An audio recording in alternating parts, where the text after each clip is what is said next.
Okay, lick number 3. What we're doing here is taking our engineering knowledge and using it to do something that goes beyond Eric Johnson's pentatonic sensibilities and into more of a rock and metal realm.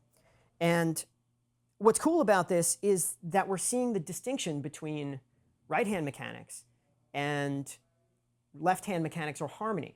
In other words, once you solve the challenge of moving across the strings, then you can just take that same solution and apply it to different left-hand fingerings and get all kinds of amazing things. In this case, what we're doing is kind of an interesting 5-1 chord.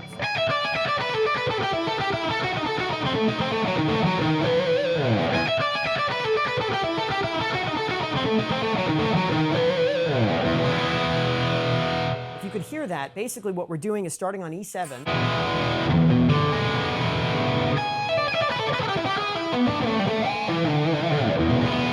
Then we're moving to B7.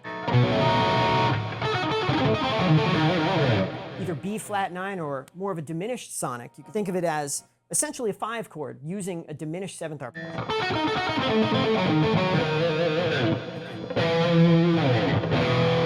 Back to E at the end. So we're really just going 1-5-1 in the key of E, but we're playing around with it by using E7. Then going to the dominant chord.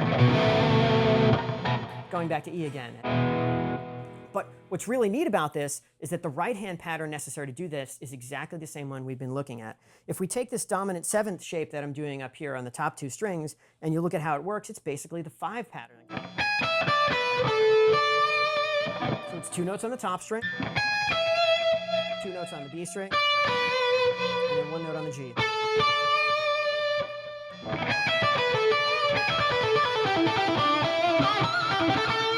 What's also really neat about this dominant 7th fingering is it fits right over the box area.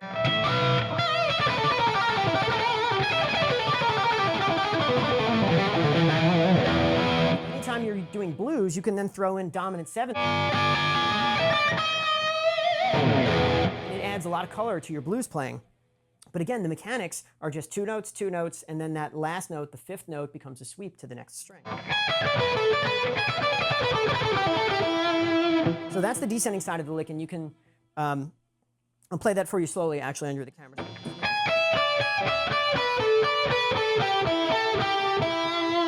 here at the bottom, obviously, is more pentatonic blues. Once you finish that first segment, then we move over to diminished 7, and the great thing about diminished 7, and the reason why I've chosen it, is that the fingering is very similar to pentatonic fingering. It's 2 notes per string. Here I'm using my pinky. Eric is really a ring finger kind of player, but I tend to switch off. So slowly, again, very similar to the 5-note sequence, we're just going down, up on the top string, and then down on the D. Here I'm actually sweeping after only 3 notes, but it's the same concept.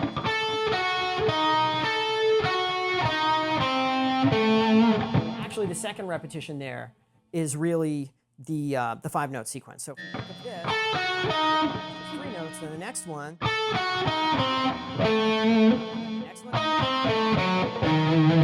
again, same thing. And what's so great about this is your right hand is already done. We've already solved that, and it's exactly the same thing that we were doing in the pentatonic world.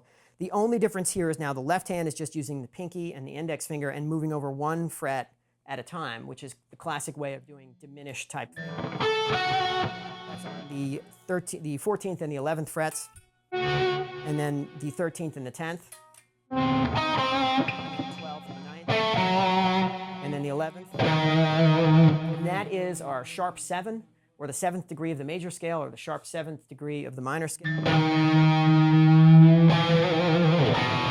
That takes us right back to 1. So we have this really cool kind of neoclassical rock thing, very much an 80s kind of sound.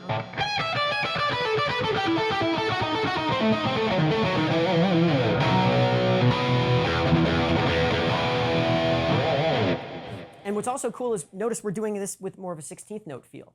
Whereas Eric usually takes this pattern of 5s and does it in an arrhythmic sense. It's just kind of this tumbling, free-form thing. And he plays against the time almost more like a jazz player. The rock and the metal aesthetic is much more rigid. It's 16th notes, right? That's the late 80s shred.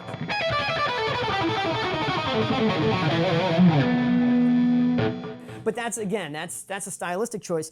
But what's interesting is you can take this unusual number of notes, 5, which does not fit a 4/4 time signature, but you can make it do that if you design the line that way. And obviously, I've spent a few minutes here to write this line so that it specifically ends on E down here. But this just goes to show you that, again, mechanical things in the right hand are really separate from harmonic choices and really separate from musical choices entirely. Shred technique, Eric Johnson's technique, jazz, Django Reinhardt's technique is very similar to this. The gypsy players do this downward pick slanting thing also. It is an incredibly widespread and incredibly powerful way to play. It's not a trick. It's not a shortcut. It is just the way the guitar is played.